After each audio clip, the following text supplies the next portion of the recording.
Good morning. Mhm.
Good morning, Karen and Renee. Lindsay. Hi. Good morning. Let's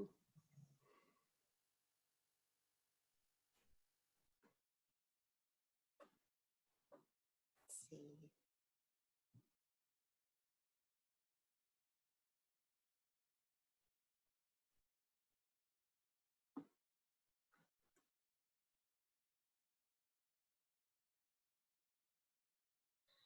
I've got a little TWIG survey or poll.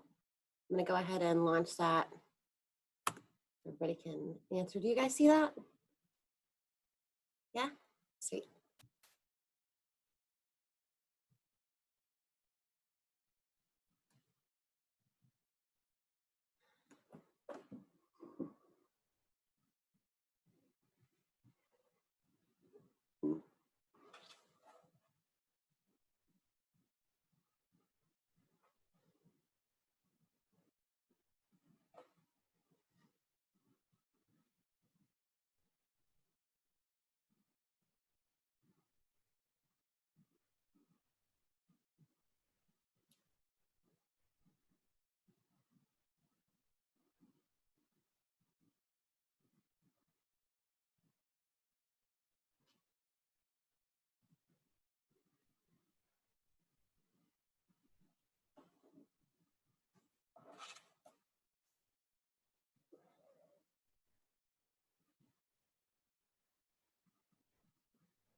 I thought this was the chatty part. Is it too early? Hey Karen, it's Amy. I Hey. usually miss this. I know, and I'm sorry. I have my video off because I'm in my pajamas and I'm cooking breakfast. So Nice. apologies for not having my video on, but it's good to see everybody's faces that are on video today. And Karen, your backyard looks awesome. Yeah, Yeah. Beautiful. yeah, thank you. Yeah, What are you Seeing cooking? everybody. I'm actually on, but I'm driving to work, so I'm not going to have any video. Oh, hey, is that Terry? Hey, That Terry. is Terry. Hey, Terry. Hey,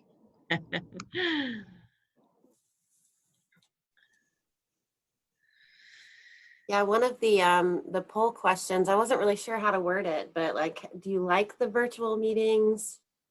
Should we continue doing this like even when we can meet in person or I like as think a supplement?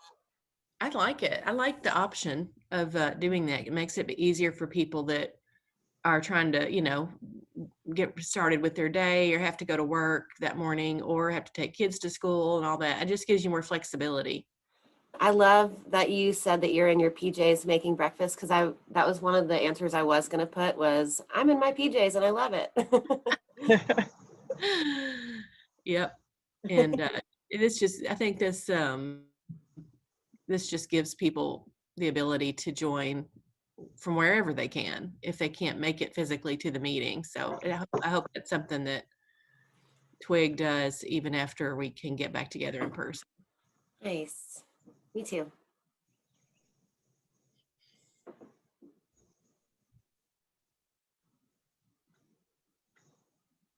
and I marked the Nashville area, but it takes me, I'm not as far as Terry, of course, but I'm nearly as far as Terry. It takes a while to get into the meetings. So this is Oh, really? really nice. Where are you, Karen? Jolton. Okay. Yeah.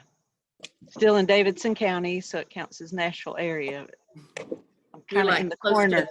Yeah, I was gonna say you're close to the, what's the county above you? I forgot. Was it Cheatham and Robertson both? I'm in the corner there. In the Yeah. corner, okay, yep. Yeah, and I'm out in Robertson, not quite all the way to Springfield, but it's on most mornings when the traffic is going, a good hour to get in. Wow. That's a haul. It is, but I can admit that it's the only thing that I have ever felt was worth the haul. Yeah, it's Yeah. so pretty out there. Mhm. Oh yeah. Absolutely, it's gorgeous out here. Well, okay, not this morning, but yes, it is gorgeous out here. Yeah, it's a little foggy this morning. And Yep. maybe drippy. If I go blank, it's because I'm jumping onto the porch.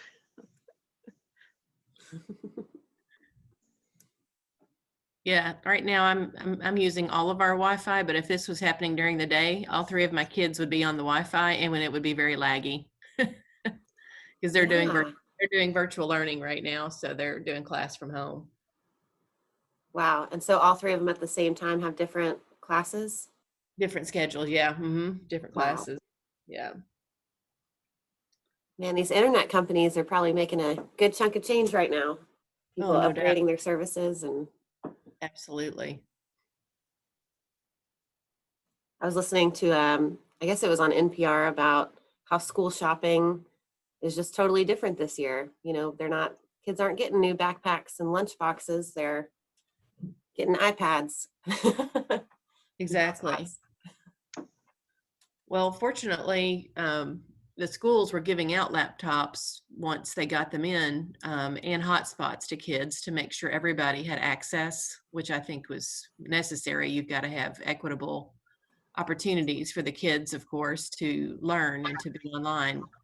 So that was a big win for the schools. Even though there have been some technology issues, I think they've worked out they've worked out most of those issues, I believe. So we've just got to stick with it for a few more weeks, hopefully. I don't know when we're going back to school at this point because we're in Metro. And they've said at least beyond, well, I guess Labor Day is Monday. Well, it'll be after fall break. So Oh, October wow. 12th. Yeah. Yeah, I have mixed feelings about it. I feel like, you know, the teachers I know have been working to like make this, adapt to this and help the kids adapt to it. And Yeah.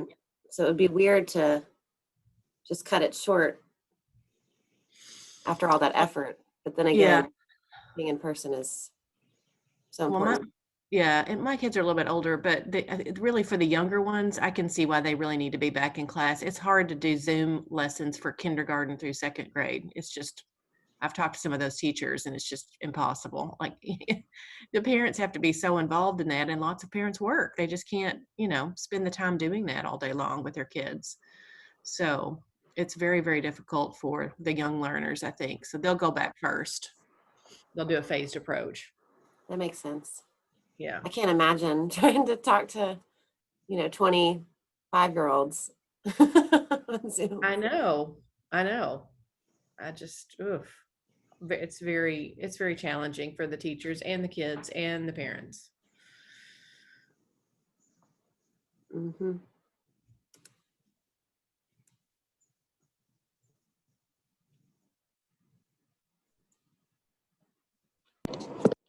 Hey, Kelly, Yes.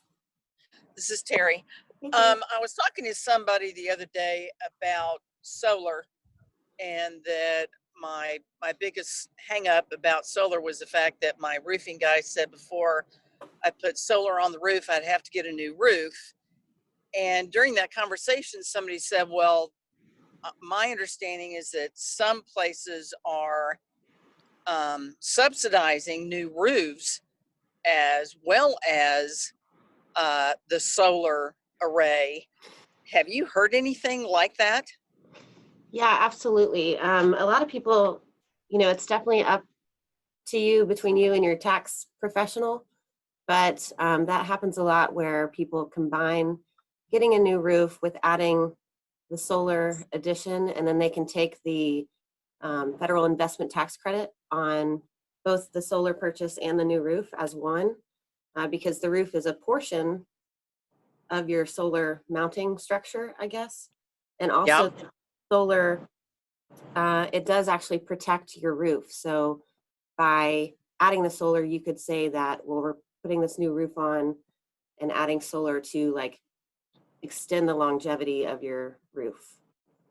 Okay, well, that was actually an argument that I made at my company when I was advocating for them putting solar on their downtown facility, but I, I wasn't sure that anybody else thought the same thing as I did, and whether it actually you were able to tack that on. So Robin and I will now have a very different conversation about solar Yeah. if that's the case. And also too, if they're going back with a white roofing membrane, there are also arguments that the albedo effect, the bounce back of the solar Yeah, radiance off that white surface yeah, could actually enhance production for your solar panels, as well as keeping the panels cooler than being on a darker roof surface.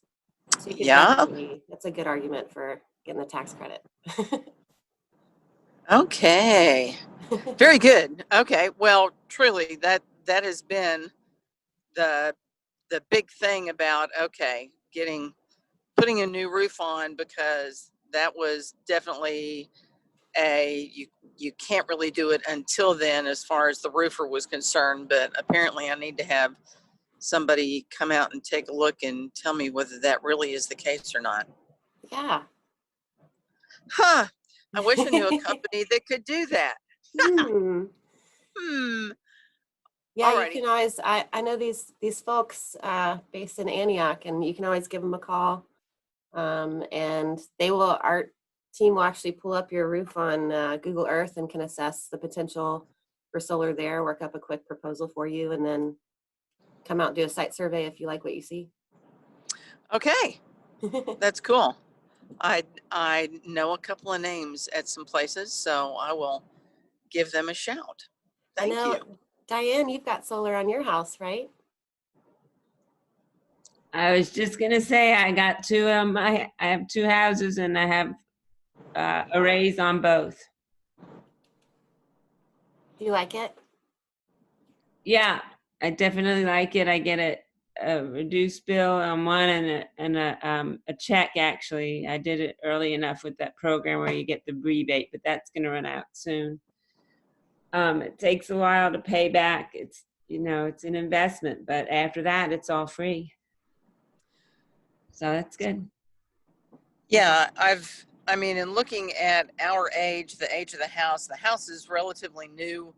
I mean, it is right at 20 years old. And so the roof was a 30-year roof, and it's had some really significant storms hit it, which is why the roof guy said, no, you've got a while yet, but you don't want to put something on that's going to be a 15 to 20 to 30-year system on top of a roof that is going to need to be changed within the next 10 years, which I think is a good valid point. But what's nice is that we are north-south facing, and we have no trees that are presenting any kind of shadow. And we've got a really high pitched roof, so we've got a lot of roof that can be covered. And we've got both a basement and a garage to be able to put a battery array in as well, because I'd like to be able to have power when nobody else does. And unfortunately in Robertson County, that can happen frequently. Yeah, that's been a big topic lately. And Tesla, we've been installing the Tesla power walls, and also LG has some really great battery options, and there's more coming. So the technology is getting there. And it's getting more. Excellent. Well, and see, am actually a stockholder in Tesla. I bought early, and I've been very happy with that lately. And LG is on my shit list because I bought an LG cooktop with my new kitchen, and within 5 months it has died. So right now, LG would not be my choice. Understand that.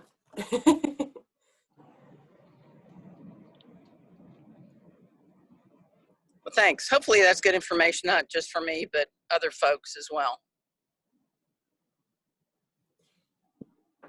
Yeah, one thing I struggle with in solar is when we have to, you know, people really want it, but they've got these beautiful old growth trees, and, you know, it's like the option is to trim the tree or cut the tree down, which is horrible.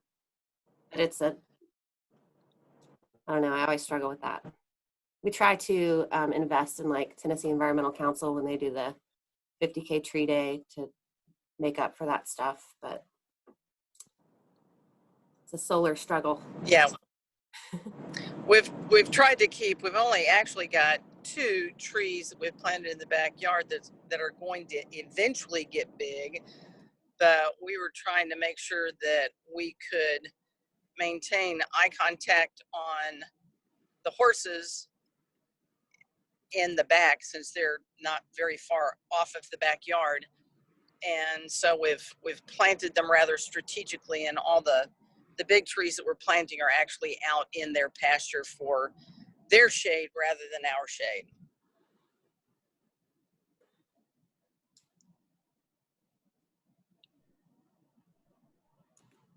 Anne says that she's had solar for about 8 years and she has an electric vehicle. Yay. I drive an EV too. A Leaf. Woohoo!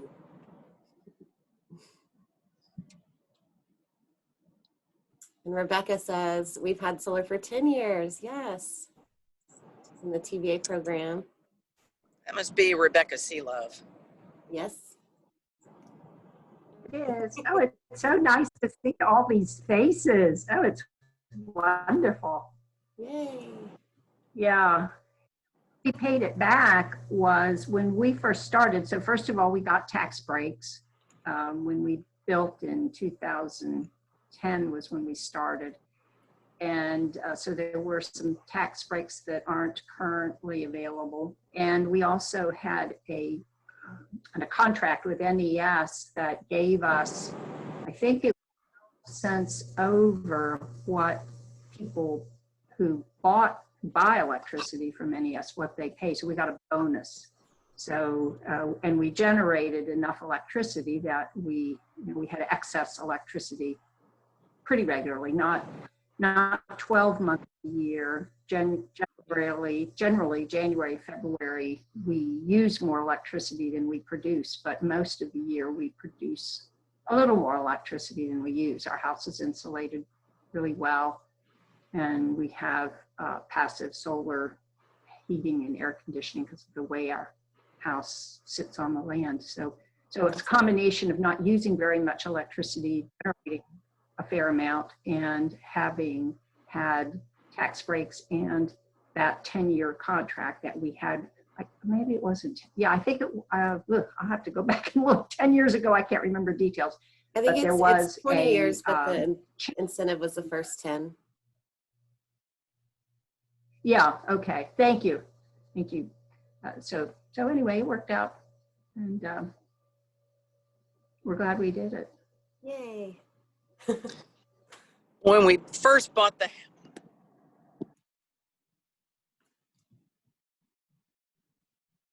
Oh, I think we lost Terry's audio.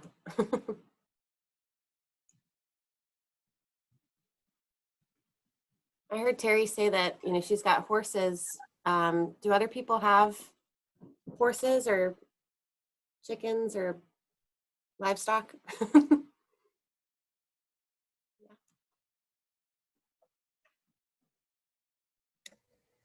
Yeah, I'm going to Yeah, stay chickens. muted because my rooster is out there raising up a storm. So Awesome.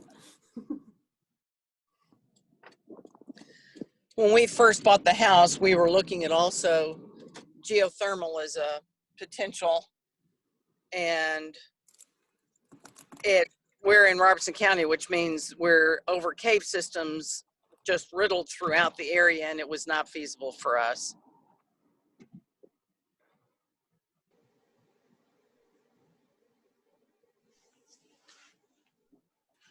I've always wanted to get chickens. I just bought a house this year, so it's on my list. So, I also, I am in the inspection period, but I'm pretty sure we've got a house, but it has a chicken coop, like it came with the house. So now I feel like I have to get chickens, right? Yes. 'Cause it came with the house. That's so cool. Absolutely, and I'll be glad to hook you up with some Oh chickens. my gosh. 4-H is, even though they are not having their state and county fairs, 4-H kids are still selling their pullets. So they've already been sexed, and they're just a couple of months off of starting to produce eggs. So you can get them relatively cheaply through your 4-H kids, and they're doing that oftentimes virtually online, so that each kid gets like 50 eggs to raise for their final project, and that's how the 4-H groups make their money. And so you ought to be able to go online. I know that we're going to be getting some new ones, I think, through the Robertson County 4-H. We're going in, they sell them in batches of like 4 or 6, and you can get them relatively inexpensively compared to buying them through a hatchery. Good to know. Wow. Do they sell different breeds? Yes, they do, although most of them that I've seen are Rhode Island Reds, which are good layers. They're just the ones that we saw through Cheatham County a couple of years ago were almost all roadies. I'm trying to remember. I used to manage the Bell Garden, and we had a flock at that time of, I think it was 11 chickens. They're down to about 5 now. But I can't remember the ones that laid the blue eggs that were so beautiful. They're Americanas. Yes. But we had some that laid blue, some that laid the beige. I don't think we actually ever had any that laid white eggs. No, those usually will not. They'll also lay sort of a green-gray egg. The white eggs are usually out of leghorns. Okay, we did have 1 or 2 at Leghorns. But I have seen, I've not gotten really into it, but there are some amazing chicken breeds out there. There are some that are absolutely gorgeous. Well, it is 8 o'clock on the dot. So I guess at this point, I'm going to end the poll. And thank you everybody for completing that. And Renee, I will let you take it over. Awesome. Good morning, everybody. So glad you could join us virtually. I am happy to introduce Megan, our speaker this morning. And for those of you who don't know me, I'm Renee, and I am currently serving as Vice President for TWIG this year. Susanna usually does these morning intros, but she is on vacation, which is so awesome for her. So taking over her duties briefly. So yes, Megan Gill is the owner of The Good Fill in East Nashville. Her passion to see consumers become more thoughtful about the impact of their purchasing decisions led her to opening Nashville's first packaging-free shop, which is really awesome. The Good Fill has diverted over 34,000 plastic bottles or containers from landfills and thousands more pounds of personal and home care waste. By offering sustainably made and package-free alternatives, Megan hopes to open up a larger conversation about how our everyday decisions make an impact on the people and the planet.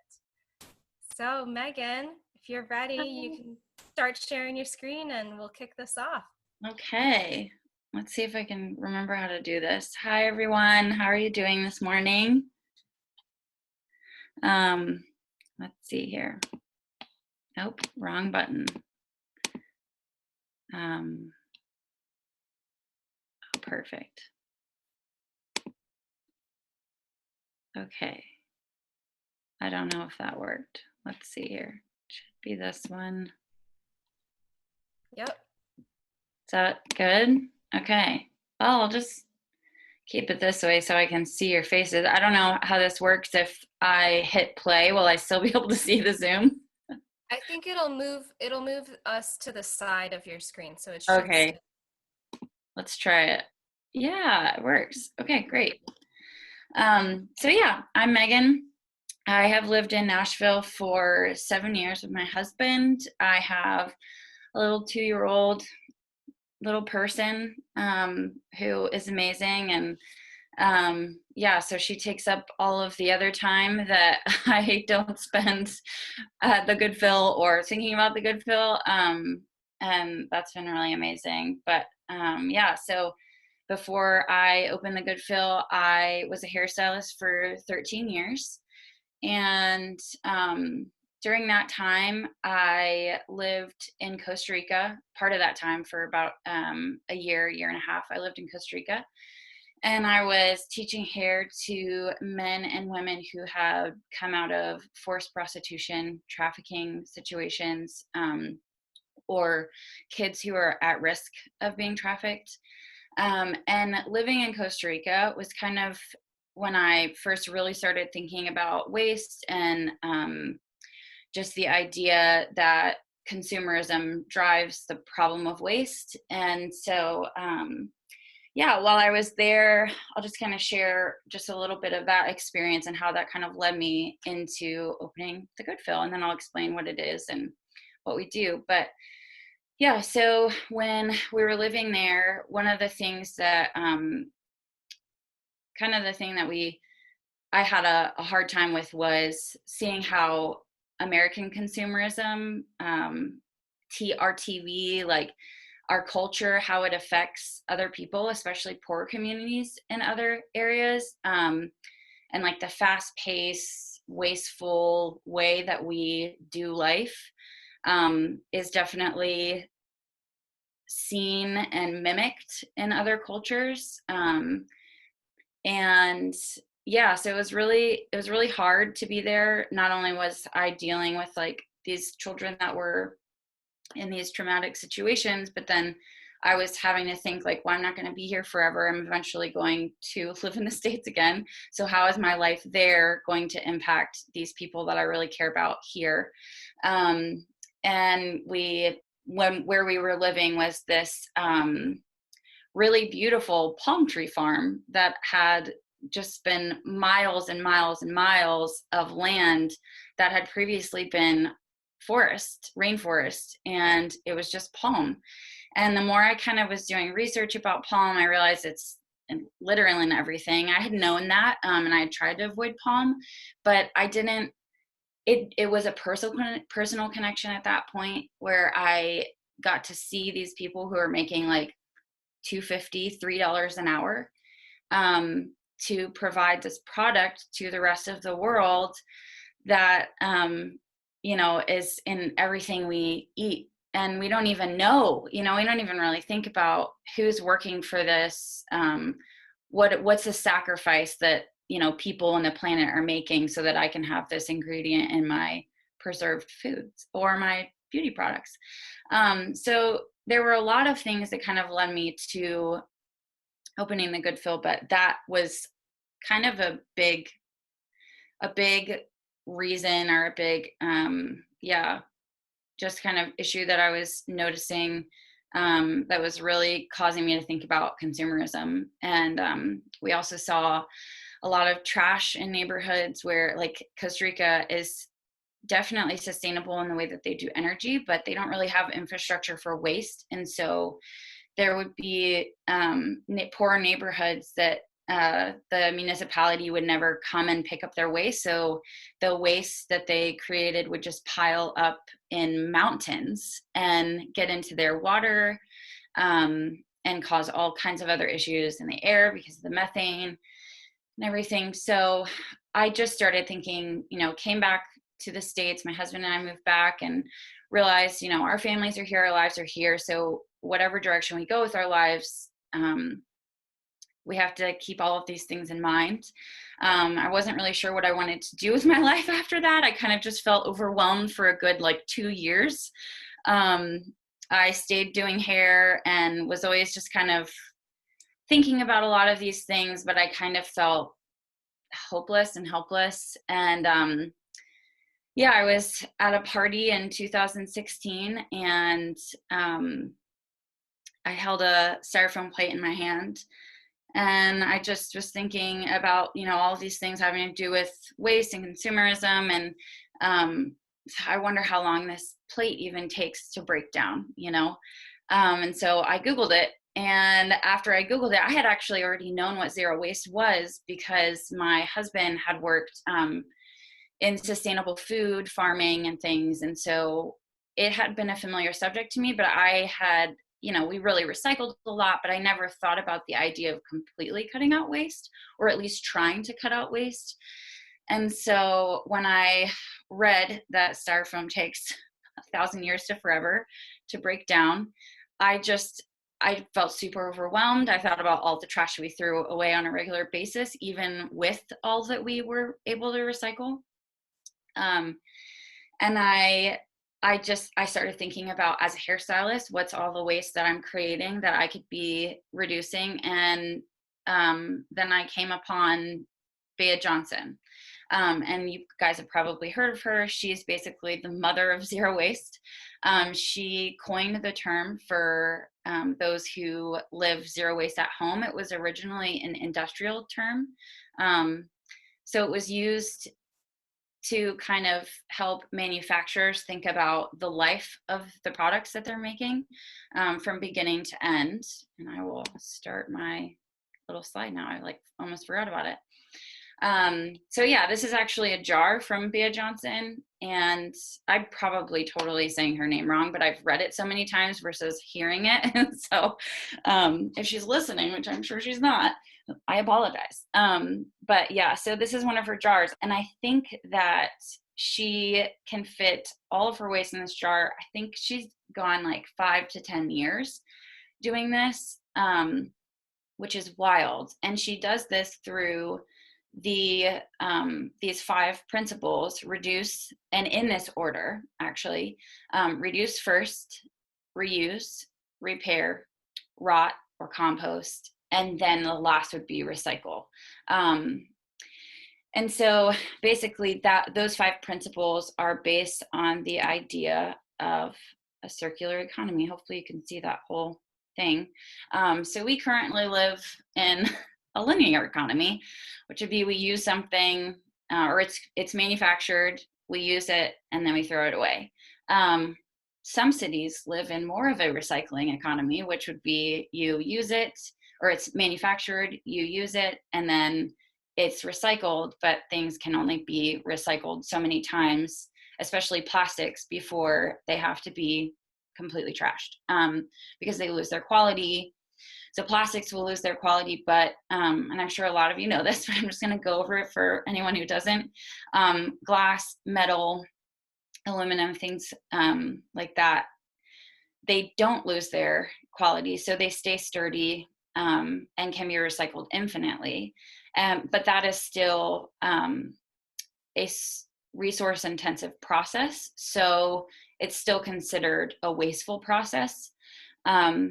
And then circular economy would be that idea of zero waste, where things go back into production or back into the earth and they're made into something new. So when I started really understanding this, I actually didn't really get into zero waste so much as trying to find tutorials and things. I just started thinking about looking in my trash can and really thinking about what was going in there and how to reduce it. At that time, I guess 2016, there were still a lot of people talking about it, but it wasn't nearly as popular as it is right now. At that time, Trashes for Tossers. What is her name? My brain just totally forgot. Lauren Singer. Is that right?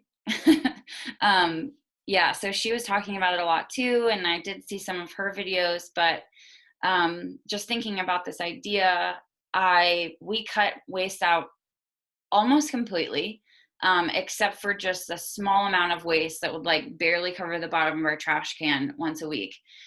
And it was so exhausting. Everything we did revolved around waste, and it kind of like, I guess, satiated that like need to be doing something while I was still doing a job I cared about, but I didn't really connect with on an emotional level anymore. So it was exhausting. And then one day I was laying in bed and I just was thinking, wouldn't it be amazing if someone would open a store where you could buy things that were completely sustainable at the everyday items that you need, things that you would normally go to Target for. And instead of buying liquids in containers, you would refill them. And at that time, there were a few refill shops, but they weren't really popular. They were more popular overseas. And so I started doing some research and realized this is where I'm going next. I know beauty products. I know hair products. I know house products. I love to use natural things. I was, as a hairstylist, being into the chemistry of a product and understanding how the ingredients work, I really wanted to understand the same for house products. So I had a pretty good knowledge about most of the ingredients in everyday household and beauty care products, and decided I was going to open a store. And so I started kind of online, and the idea was to provide people with refills online. I also did them while I was doing hair, so I switched a lot of my customers over to doing refills. So it was really good practice to figure out, how to do that whole process, how to keep it clean, and all of that. And then I started an online store because I was too terrified to open in a physical location. I was also doing hair. I was pregnant, and so I started this online refill system where, and I'd seen a few other people do it before, so it wasn't completely original, but where you use these food pouches, these food grade BPA free food pouches that are 93% less plastic than a plastic bottle. So if they end up in a landfill, they don't take up as much space, and they're obviously 93% less plastic. So it wasn't we, it was just me. But I would send people pouches of shampoo and conditioner, what I was already using on my clients, and they would get an envelope where they could stick that flat pouch back in, and it costs, $2 to come back via USPS. And I would get those, wash them like a crazy person, and let them dry, sanitize them and let them dry, and then use them for the next person who ordered. And it was going really well. I couldn't believe actually how many people were willing to kind of change up their routine. That I knew just doing hair that it's hard to transition people who aren't really convicted about something to a new way of purchasing that isn't as convenient, because you have to keep your containers clean. You have to think about it a lot more when you're not throwing something away. You have to learn how to care about something. And that takes time, which a lot of people don't have. So I was trying to make it as easy as possible.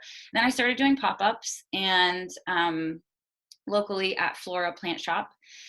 And we were doing once a month pop-ups, and it blew up. And then I opened the store in East Nashville. So now we do about half of our business is online, especially right now. And the other half is in store. And it's been incredible. I've been extremely shocked about how many people are willing to change the way that they shop. So when you come in the store, you can bring your own bottle. And I'm sure a lot of you know, because I recognize your faces. you can bring your container in the store as long as it's clean and dry, or there's only previous product in it and no tap water, because tap water is gross. You can weigh your container and fill it up, and just you pay for the ounce. And we try to sell, we sell effective products. So I spent a lot of time really trying to figure out products that were going to be worth it for people, so that if they did go out of their way, they weren't going to want to go back to what they were using before. And yeah, so let's see, I'm getting away with myself and away with my notes. I knew this was going to happen, so I'm glad I wrote notes. Yeah, so along with the refills, we also sell other items like the ones on the right. I'm hoping it's on the right side of your screen. So waterless products like a dishwashing block, where you would just take a brush or a sponge, and this block, the soap block, is not just soap, it's made with ingredients that are actually going to cut down grease on your dishes. So we really try to focus on, again, products that are going to really make the switch worth it for people. And some people have a hard time adjusting to something new. So, but yeah, like things like this dish block or the shampoo bars completely cut out the water, they cut out the packaging, and they solve so many issues that even the refill side of things can't solve. So we focus a lot on these kinds of products as well. Toothpaste tablets, that's what you see right under that dishwashing block. So you just stick that tablet in your mouth, chew it up, and there's, you know, no packaging, or at least just compostable packaging, which would be the rot part of the 5 values of zero waste.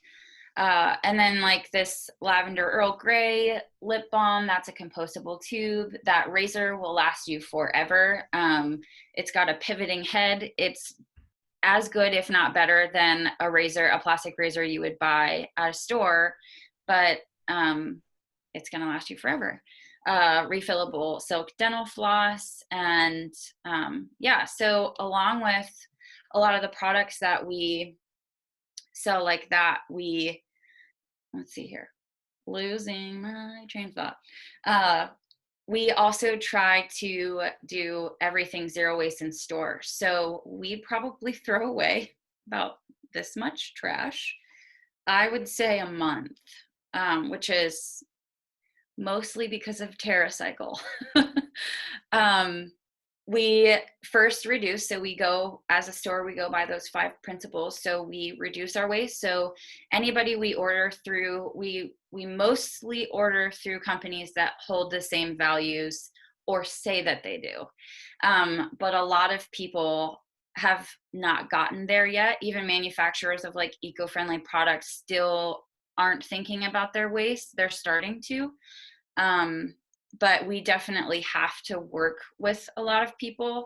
And originally I didn't want to do that. I wanted to work mostly with companies who were already zero waste, but it's been so incredible to see the impact, especially now that we're more established, that our ethos, or the ethos of zero waste, has had on some of the companies that we work with. I'll give you a quick example.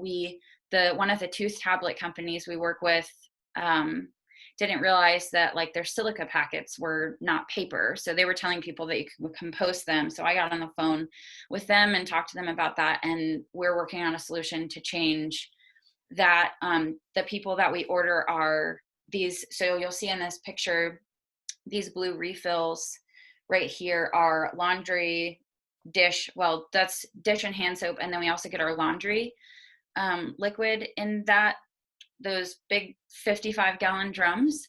We actually have those refilled. And so one of the parts of being a refill shop is obviously we want to have everything refilled as well. So, but in order to do that, you have to convince companies that it's worth it for them. And a lot of people say, well, it's the carbon footprint of that is too big, or other excuses that actually don't make any sense. They've just been told that. I don't know by who, but we were like, but you have to buy them from somebody, so why not buy them back from us? And then there's not a new drum of plastic being made, you know? So it's been an amazing process to really feel like all the work I'd done for, you know, 4 years and everything I felt was kind of pointless, actually now is being taught to other companies who would never have thought about this part of their sustainable product. So yeah, this company that makes this lab is in Louisville, who makes our home cleaning products. They are amazing. And now they're starting to get a lot of other refill companies, I guess, are finding them and trying to do the same thing, which is amazing because a lot of refill shops just recycle their containers. And from the very beginning, that was what we wanted to try to avoid completely. So yeah, we try to do this where we recycle by reusing instead of actually having to, you know, put into the recycling stream. So, and then up here, this top picture is TerraCycle. This is the other way we reduce our waste, because not every single vendor will send to us without plastic, because most things that are wrapped or packaged are packaged in China. And in order for those products to get to the States safely without dents or whatever, they're wrapped in a lot of plastic. And so even if you don't physically hold it in your hand, if you're buying zero waste products from Amazon or other big box stores, you're not seeing all of the waste that's happening on the manufacturing side. So I try to work directly with manufacturers to avoid a lot of that waste, because then I can say right at the source, we really care about this, not just about the product being sustainable. So can you please reduce this other part of the process? And that has, I've worked with some manufacturers in China, like for our dental floss, we did a couple of years of research before I picked that manufacturer, and still they have a hard time understanding what's compostable versus even biodegradable. For those of you that don't know, biodegradable means something will break down eventually, where compostable, it can turn back into soil at least within the year, and it can, you know, be returned to the earth and used by the earth for whatever we need the earth for next. So TerraCycle works by accepting multiple types of waste, but they really focus on plastic packaging. And we send these boxes back to TerraCycle with any bubble wrap we receive, any plastic wrap that we receive, and TerraCycle turns that waste back into a reusable plastic or reusable material at their facility. Whereas when you're sending your personal recycling to the city recycling, they're selling it so many times, it just kind of gets lost in translation, and only 99% of that ends up recycled. So TerraCycle functions on that same idea of circular thinking, and they actually have a whole refill system. I don't know if you guys have heard of it. It's called Loop, which I'm like, don't bring it to Nashville, please. But I am excited about it. I think it's gonna be really amazing for, like, I think they'll work with Kroger, and they'll be doing, you know, refillable ice cream, things like that. So amazing for all of us. Super excited about that. But so that's one of TerraCycle's programs. And then they really, focus on household or business waste, which has been incredible for us, because otherwise no one else would be taking this product that we actually would trust would be recycling bubble wrap. And then we also offer to customers personal care accessory waste, office supply waste, beauty packaging waste. And if you're looking for a list of those things, you can drop those off with us. That is on our website under our little Nashville tab. And we accept razor blades as well. All razor blades, all razors. So yeah, and then we also, so we reduce, we reuse as much as possible. We use most of the boxes or packaging we get, any paper, back in our shipping materials that we send out to customers. We try to reuse as much as possible.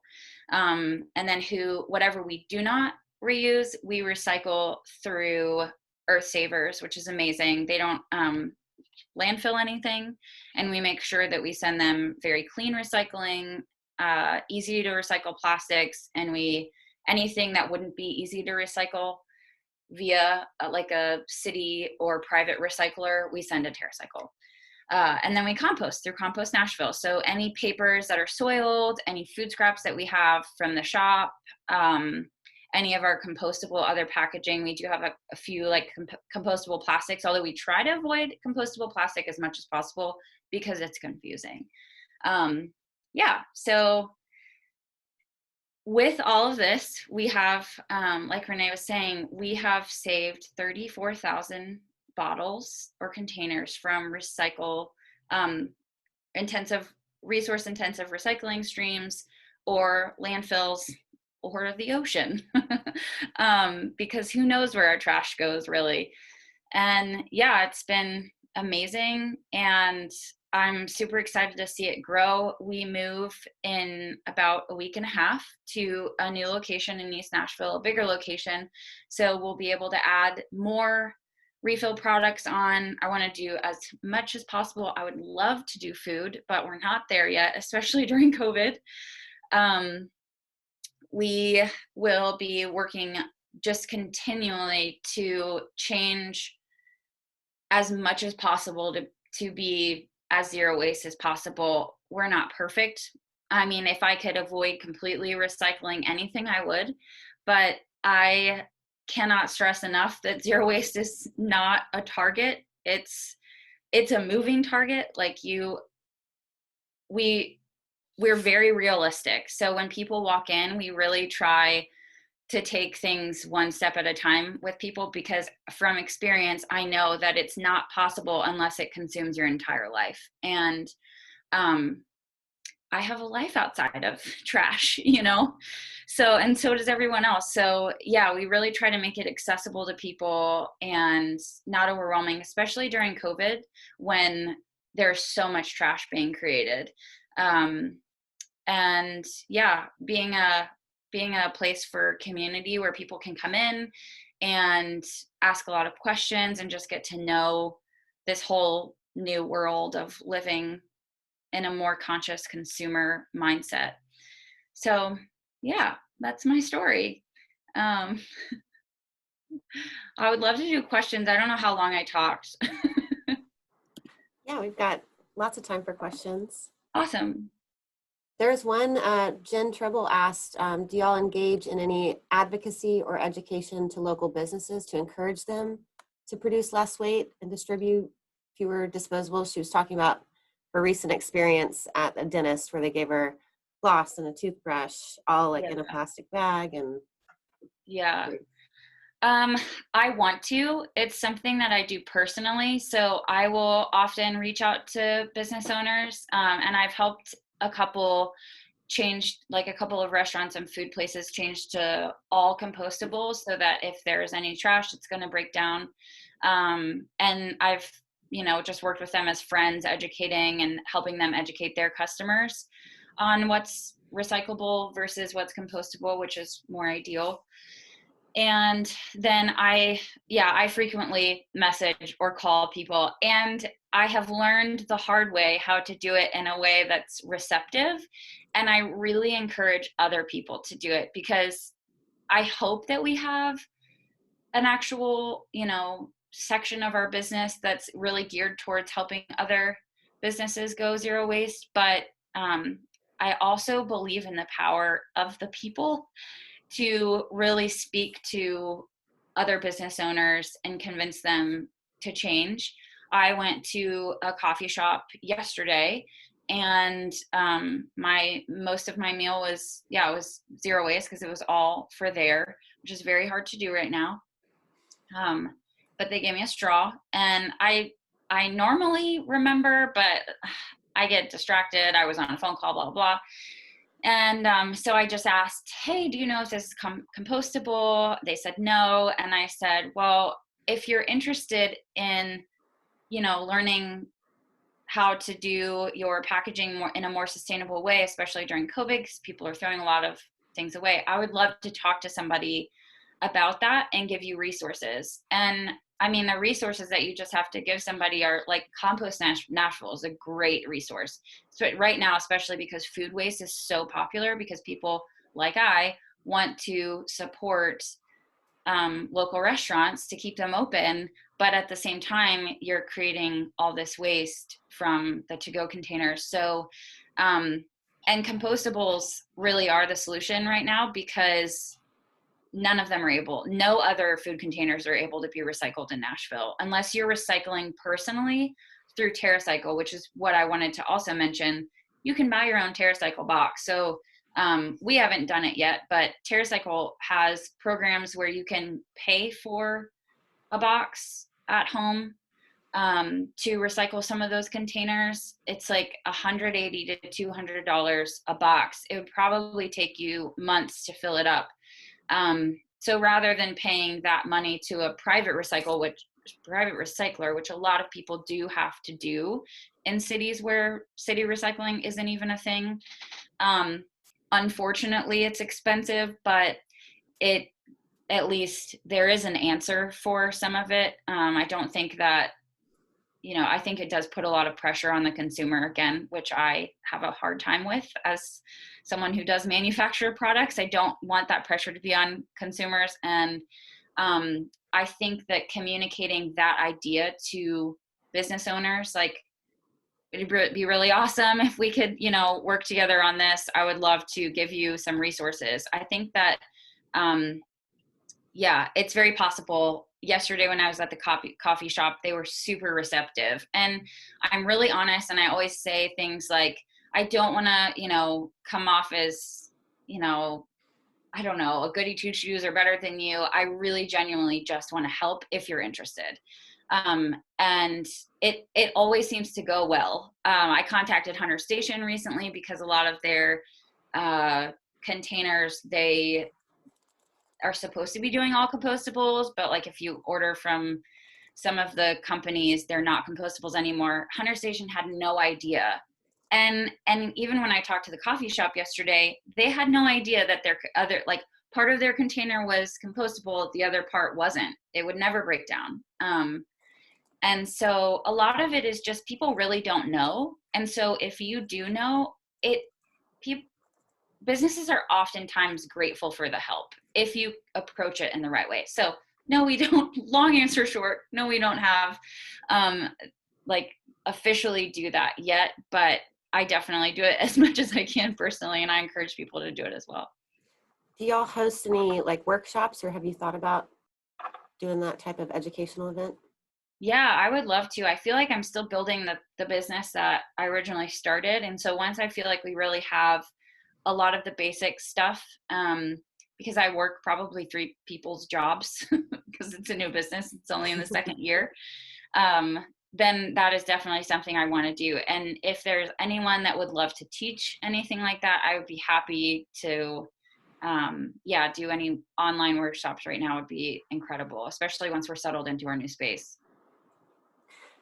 Michelle Hammond says, thank you so much for sharing your story. She said she knows that you were involved in trying to bring Bea Johnson to Nashville.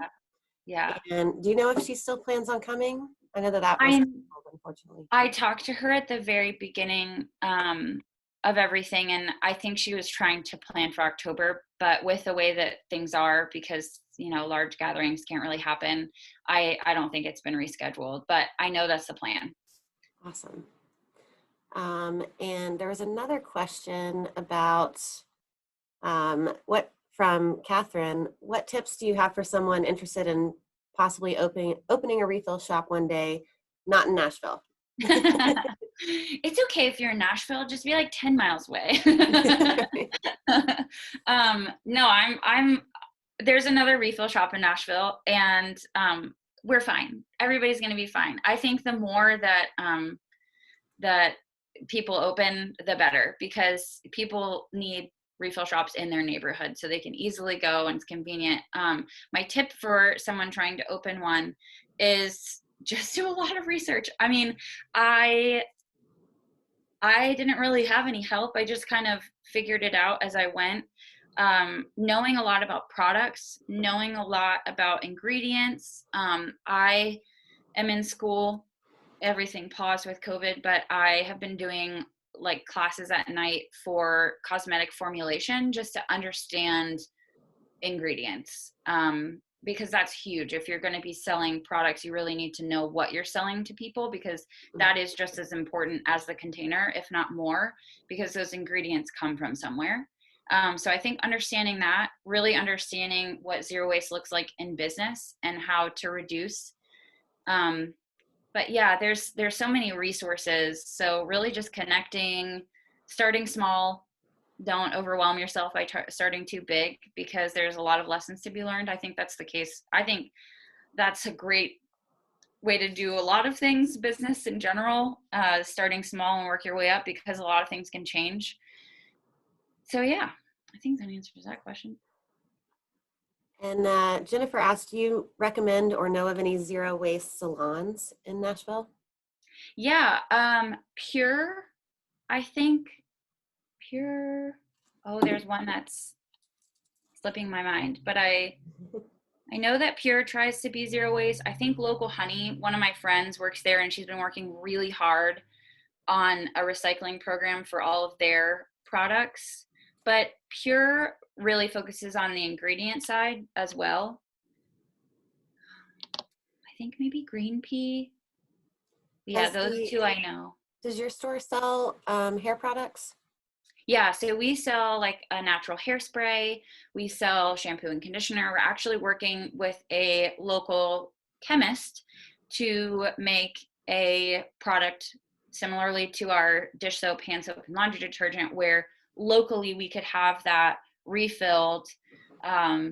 We know where the ingredients are coming from. So for the last couple of months, we've been working on those formulas, and she's actually a customer of ours, and so, which is incredible. I had posted something about refilling locally, and she was like, I had no idea you wanted to do this. I would absolutely love to help you make your products. So yeah, we're working on some more hair products with her, and I think that line will just grow, which is so exciting.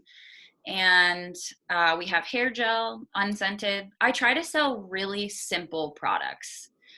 Things that are really effective for most people and don't kind of feed into the idea that more is better, because that's not true. A lot of times when you see a lot of ingredients on a list, it's just to mess with your mind. Those ingredients, I mean, you can have a ton of different extracts and they're all really great, but then you're pulling from all these different resources that may not be really necessary.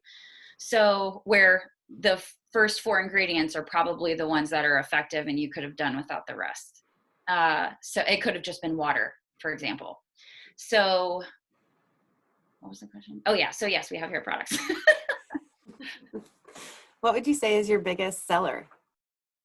Hand soap right now, for sure, hand soap, and hand sanitizer, dish soap, laundry detergent, things like that. How has the pandemic affected your business? It sounds like the online business is booming. Mm-hmm. Well, we decided to do delivery and pickup pretty quickly. So it really didn't change much. I actually think it got busier because we started doing delivery, which is amazing. I had already thought about it. And actually, when I first started, I had been doing delivery because I was only online. And so I wanted to cater as much to local people as possible. So yeah, we've been really busy and just realized pretty early on this is not going away. And so we have to figure out how to adapt so that people can get their zero waste products. So we're doing a lot more pouches, which is actually really overwhelming. And that is a process and something that's going to have to evolve into something more sustainable. I don't love that they're plastic pouches, but it's great that they can be reused. They can be reused like 3 to 4 times before we have to recycle them with TerraCycle. So we get a lot of use out of them, which is great. And then it's nice to know that they do get recycled. But I would love to do a silicone. Silicone is recyclable infinitely. So we would also like to do like a platinum food grade silicone, that pouch, but that is like a down the road after we move. Yeah. Diane was asking about learning about the different types of ingredients. Do you recommend a resource, or are there classes locally where people can kind of learn more about that? Yeah, I take a class. My classes are through Formula Botanica, which is it's a group of chemists that basically teach you how to make your own beauty products, but you're learning how to work with chemicals that are also altered in a lab, which can be sometimes a bad thing, but with their knowledge as chemists, it's really fascinating to learn about, turning coconut oil into a soap. Coconut oil is a chemical on its own, but it then becomes, slightly altered to become a soap, which is the same thing that happens in a soap bar. It's not scary, but yeah, learning about those ingredients, I think that that's a better way to go than like trying to do some of that on your own, because there's a lot of misinformation. I've seen it because I've had people bring me products, mixing ingredients that are actually toxic together. So you can have two safe ingredients, mix them together, and they're toxic. So yeah, I highly recommend doing that if you really want to learn. That it's a commitment, but yeah, it's totally worth it. Diane also offered to help with the move to your new store. Oh, that's really precious. Thank you so much. Where exactly in East Nashville are you going to be? What was that? Where in East Nashville are you going to be? So it's actually Woodland Street, right next to the Idea Hatchery shops. It was where the Art Invention Gallery, I think that's what it's called. I'm so sad. I have just been stuck in my little good fill hole for the last couple of years. So I'm like, yeah, that's what it was, I think. Yeah, so they redid that warehouse, and there's going to be 3 shops in there, and we're one of them. That's exciting. Very cool. Yeah. And let's see, Rachel asked if they want to bring stuff to your shop to put in the TerraCycle boxes. Do you charge people to do that? No. We do that free of charge. I probably should, because it's really expensive, but I want to offer it for free. So yeah, it's for free. Awesome. Does anybody else have any other questions? I guess Amanda says, do you need an appointment to drop stuff off at your place at the TerraCycle boxes? People come in anyways. We're switching over to hopefully not doing appointments anymore and just kind of limiting the space. Where we are right now is only 600 square feet. So we've had to do appointments, but for most people that are coming in to drop off now, it's fine. I did want to know if you've ever figured out what to do with styrofoam. Well, there actually there's a place in Nashville that does recycle it. I'll have to get you the link. It is a styrofoam manufacturer, so you can bring, as long as the number is on the styrofoam, or it's not like the really thin foamy looking, like spongy looking styrofoam, then they will turn that styrofoam back into new styrofoam right at their location. You can do a Google search to find that. I'm totally spacing on the name. I think Leah actually shared a link to that in the chat. Perfect. It's called EFP. Mm-hmm, yeah. And their website is homeforfoam.com. Nice. Thank you. And Earth Savers, if you do personally recycle with Earth Savers, they also will recycle it. I don't know if they send it to EFP, but. Yeah, I think Publix recycles, or they'll take like egg crates. Yeah. As long as it has the number on it, they'll take it. I remember several years back, I Googled it, and I think the closest thing was in Ohio. Yeah. Which is why my attic has a bunch of styrofoam in it. I refuse to throw it away. Yeah, same in my garage. Yeah.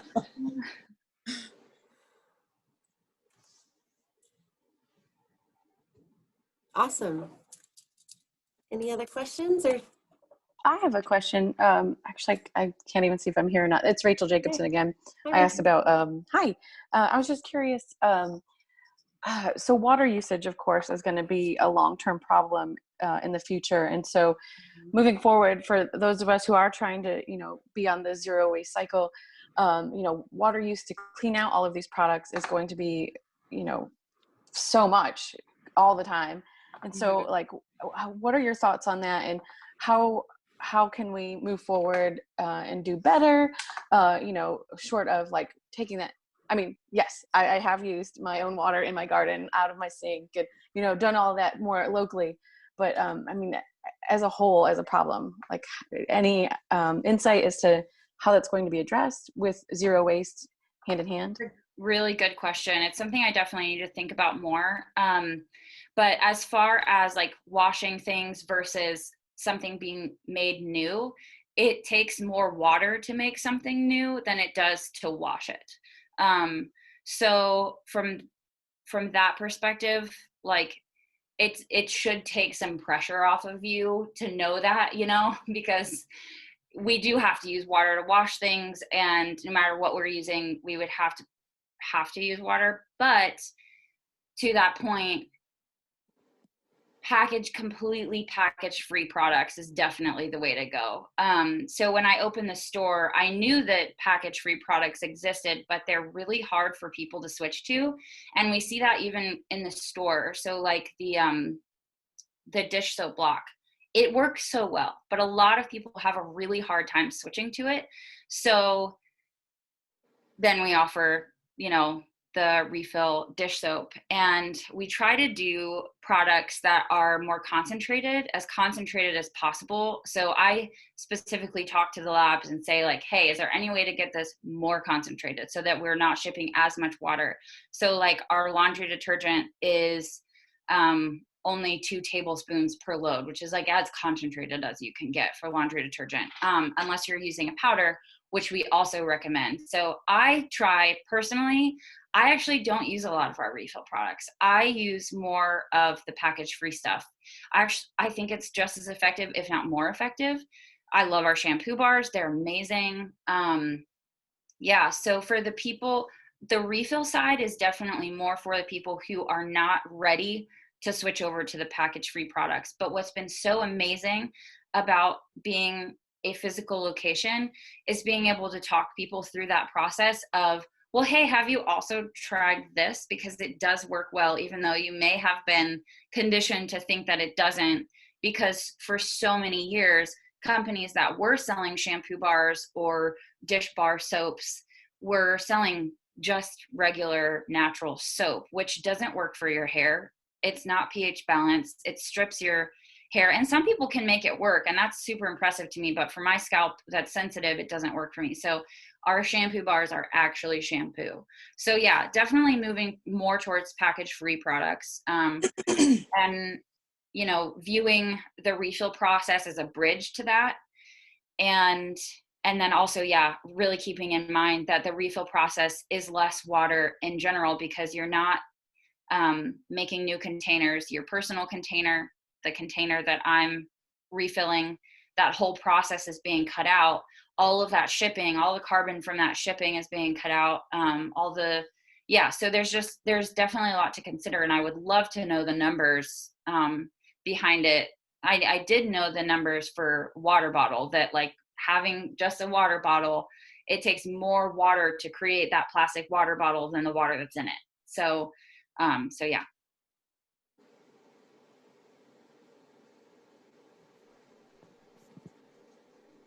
Okay, that's awesome.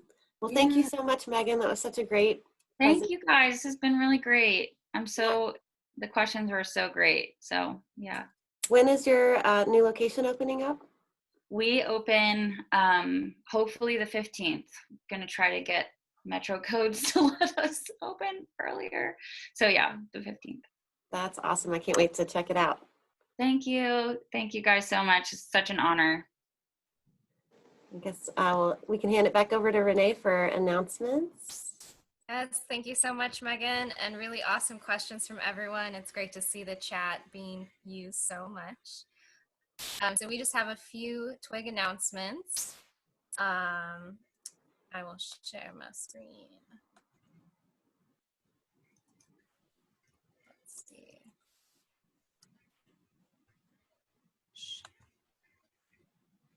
Oh, Megan, can you stop sharing yours and then I can share mine? Thank you.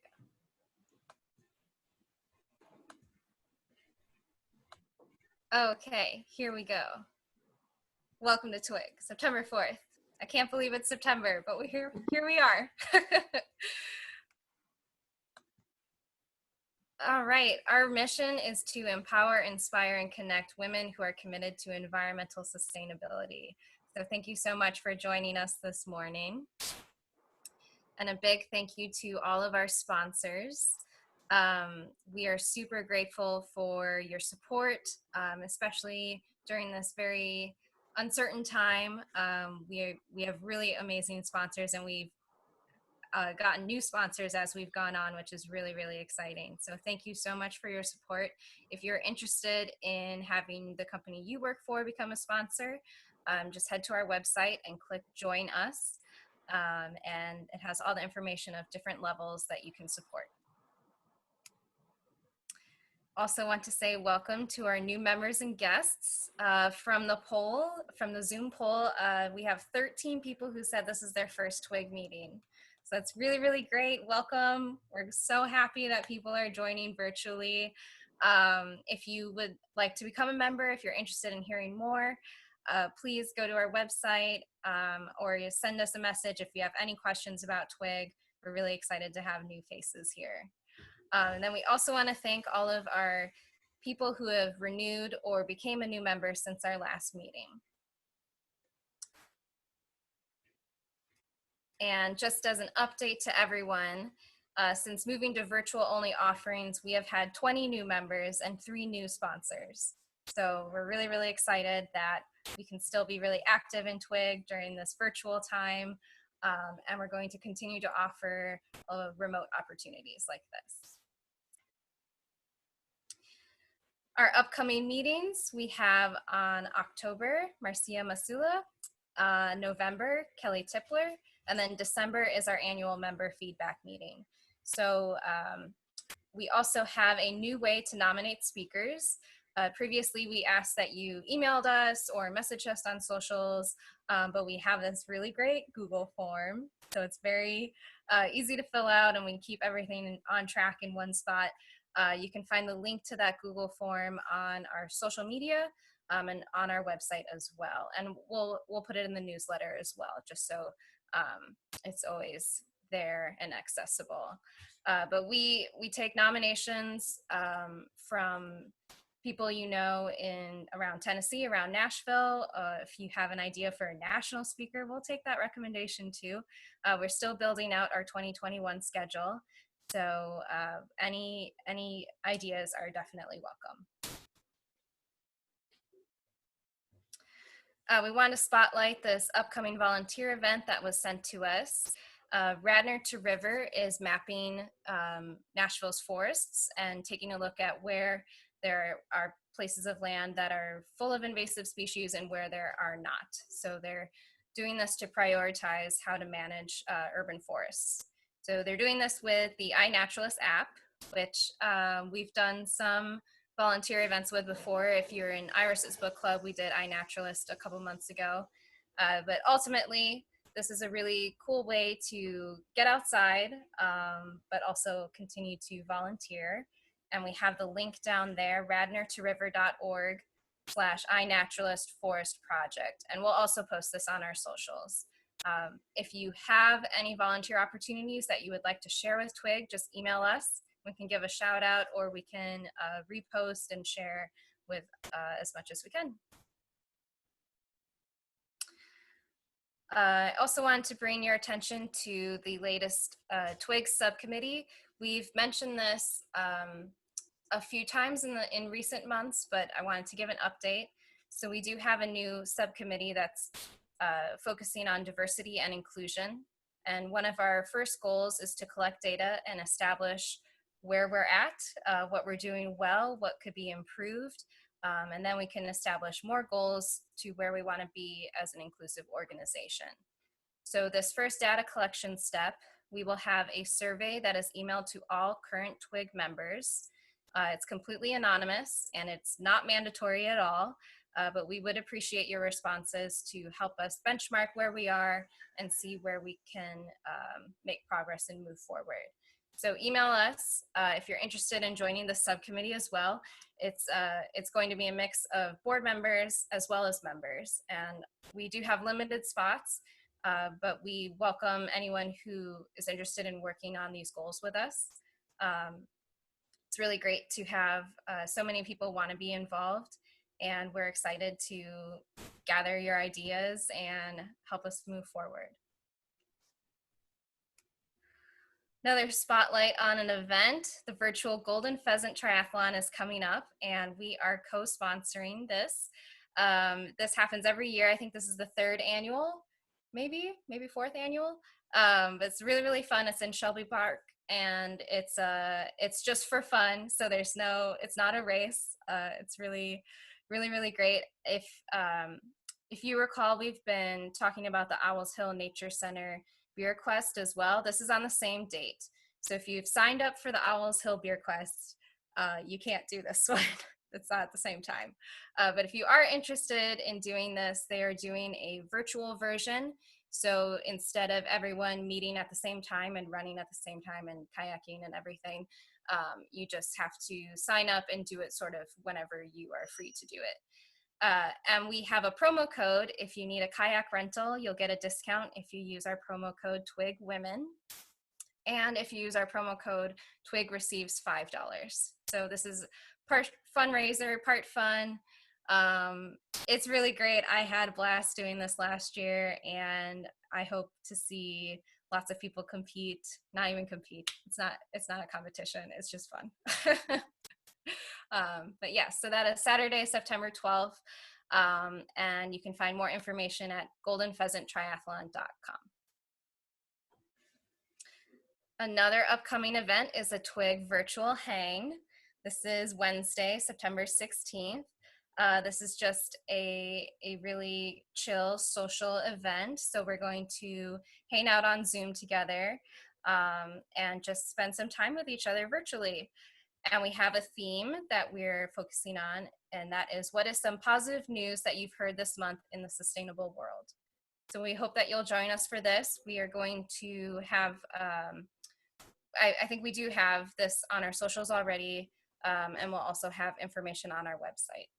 So hope to see you there. And that's it. Happy Friday. If you ever have feedback, news, upcoming events to share with us, please email us everything, and tag us on social. A lot of people continue to do that, and that's really awesome. We try to get the word out as best as we can. So thank you all so much. I'll stop sharing. Yeah. Yay, thank you, everybody. Happy Labor Day weekend. Yes, have a great long weekend. Bye.